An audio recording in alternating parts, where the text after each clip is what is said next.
It's now my very great pleasure to introduce to the stage Minister Allan, Deputy Premier of the State of Victoria, Minister for Transport Infrastructure and Suburban Rail Loop, and the Minister for the Commonwealth Games Delivery, to share Victoria's commitment to a greener infrastructure. Minister Allan.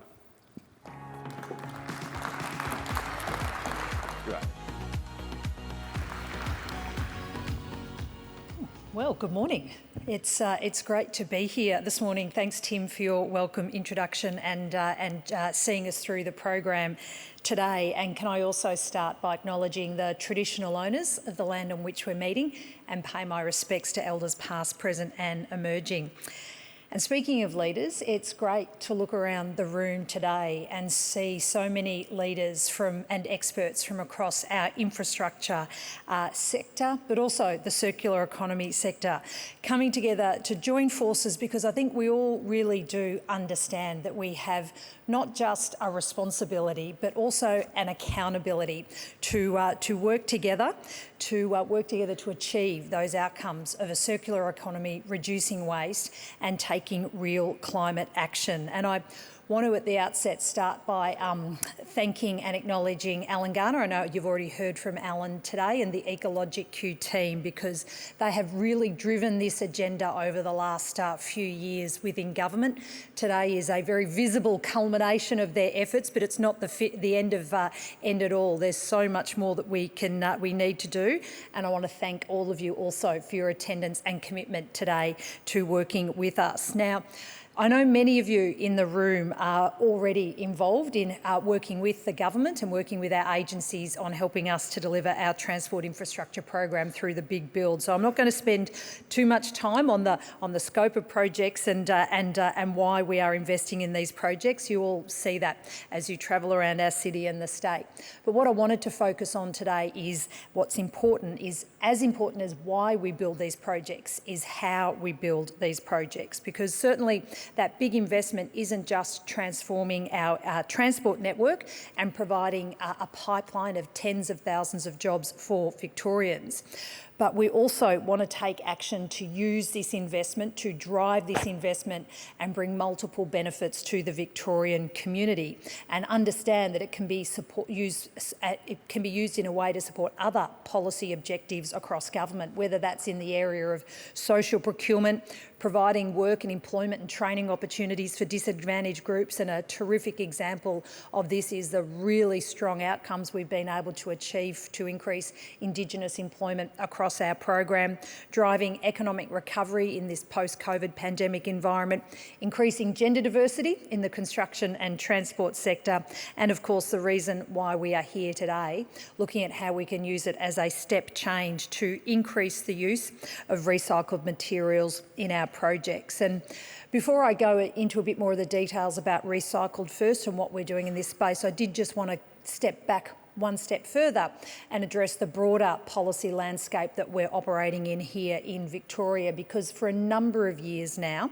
thanks to the leadership across government, particularly I want to pay acknowledgement to my ministerial colleague, the Minister for Climate Action, Lily D'Ambrosio.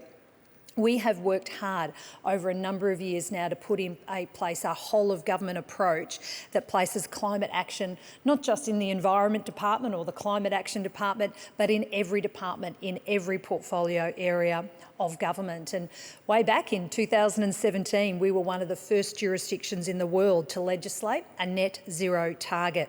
What we've also done since then is set in place requirements for sectors like transport to develop and action pledges that outline the concrete steps that we will take to cut emissions. And the work you are doing and the work you are doing with us through Recycle First plays a very important role in that broader whole of government work to reduce emissions, in this instance, in the transport and construction sector.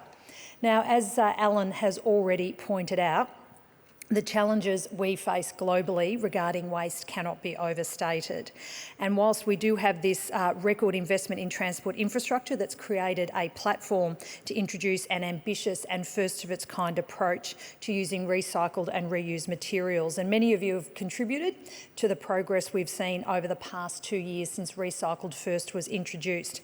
But if we are to really overcome the challenges we face, then we need to continue to step up. So I guess one of the questions today is, how do we do it?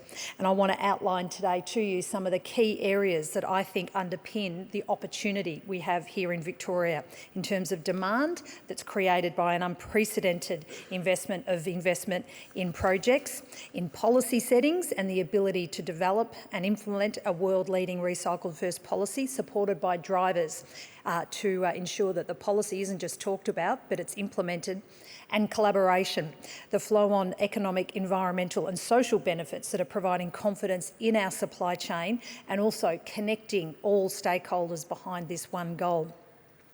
To achieve this step change, we will need governments, industry, research bodies, regulators to work together to challenge the status quo, to identify those barriers and, importantly, remove them that are holding us back from continuing to innovate and think big to implement our policy across this program and beyond.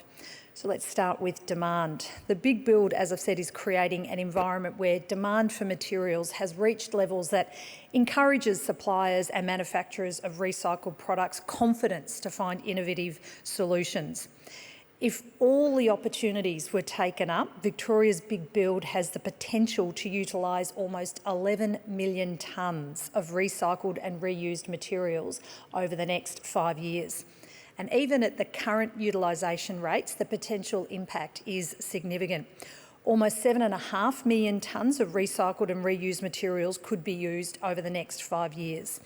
And there is an opportunity to scale up even further by continuing to remove barriers, changing perceptions, and by finding further innovative solutions. And that is one of the challenges amongst a few, that if we are tackling the waste challenges globally, we need to go beyond what is currently possible. In terms of policy, Recycled First is the first policy of its kind to mandate the use of recycled and reused materials. And I said it was launched a couple of years ago, back in March 2020, and it's using government procurement as a lever to drive change. Recycled First complements the work that's being done by Recycling Victoria in the Department of Land, Planning and Environment, as I said, under the leadership and guidance of the Minister for Climate Action, Lily D'Ambrosio. Back in the late 2020s, the Child's Road project was the first project to implement the Recycled First policy. It achieved 30,000 tonnes of recycled material commitments. Since then, Recycled First has doubled the use of recycled and reused materials from its pre-policy days on comparable projects. And I think Allan might have given you a figure earlier of that has increased adoption from 35% to almost 70%. And the power of this policy is not in the words that are written on paper, but in the shift in perceptions. Once something is mandated, it also mandates that change in perception from it's too complex, there are too many barriers, it's too costly, to instead, what do we need to do to get there? And the success of the policy to date has been in the commitment of the industry to work with us and in ecologiQ's ability to drive the change. It's in the creation of reference guides, educating industry, connecting suppliers, and with the demand and removing barriers in terms of changing standards and specifications. And then finally, in collaboration, and we've heard this word already today, and I'm pretty confident you'll hear it a number of more times throughout the course of the conference. When you combine demand, policy and the subsequent change in perception, there are flow-on impacts. With ecologiQ's help, we are now directly connecting suppliers with demand. And in the Trades Hall right now, I'm sure you've already had a chance to have a look at it, we are doing this by providing local suppliers and manufacturers with the chance to promote their products and services and make those vital connections with contractors. We've also built a supplier map that maps suppliers across metropolitan Melbourne and right across regional Victoria as well. And it means when you look at that map, regardless of where your next project is being built, a local supplier isn't too far away and could just provide the solution you need for your project. And just a few months ago, just a couple of months ago actually, I had the great pleasure of attending the 50th anniversary dinner, a celebration of Monash University's Institute of Railway Technology. It was also an event that coincided with the start of new and exciting research that's being undertaken to develop a recycled plastic railway sleeper for mainline tracks. And a supplier is with us here today. Integrated Recycling is helping to create the prototype for this trial. I'm pleased to say today that to support this collaboration, I'm happy to announce that Sustainability Victoria and ecologiQ have provided $500,000 in funding under the allocated grants market acceleration program to the Monash Institute of Rail Technology to undertake product research and also the development of the next generation advanced composite plastic railway sleeper using curbside collected plastic waste. This project is going to be delivered with innovative research using the world-class research facilities available at Monash University. To give you a sense of the scale of the potential of this project, there are more than 11 million sleepers across Australia, and tens of thousands of these are replaced each and every year. So the potential to replace traditional timber or concrete sleepers with recycled plastics is clearly quite enormous. I also saw the incredible impact the Recycle First program can have on providing job opportunities when I visited the wonderful staff at McCallum Industries in Ballarat recently. It's a disability support organisation and a social enterprise that employs approximately 90 people with a disability. The workers at McCallum were packing a 100% recycled plastic product called e-mesh, which is used to replace steel mesh in concrete for shared use paths across dozens of projects across Australia and on many of our projects here in Victoria. Recycled products like e-mesh keep hundreds of tonnes of plastics out of landfill and significantly reduce the carbon footprint of projects. But as you can see from this example, this is a product and a program that is also creating jobs and supporting those jobs across a range of different parts of Victoria as well. And this is some of the fantastic outcomes we can achieve from the Recycled First program. Another great example is on the Ministerial freeway, which was recently completed. We installed the world's first noise walls made from 75% recycled plastic. The amount of recycled content going into these noise walls panels is the equivalent of 30 million water bottles, or the plastic waste collected from 25,000 Victorian homes in 1 year.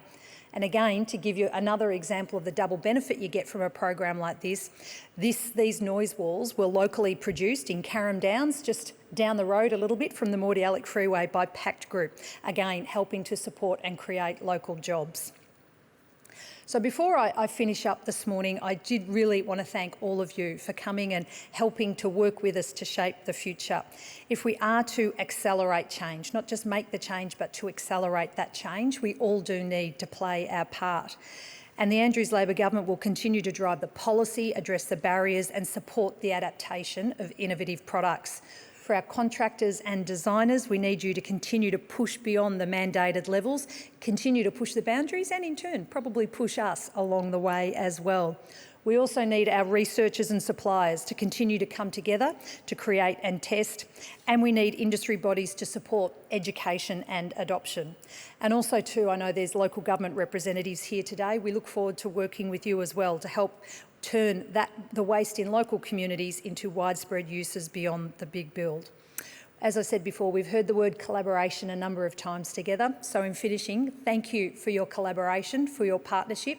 The success of this program and the success in driving down emissions and reducing waste relies on partnerships and programs like this. So thank you for your time today, but also thank you for the ongoing commitment to work with us on this really important and exciting policy area of Recycled First. Thank you.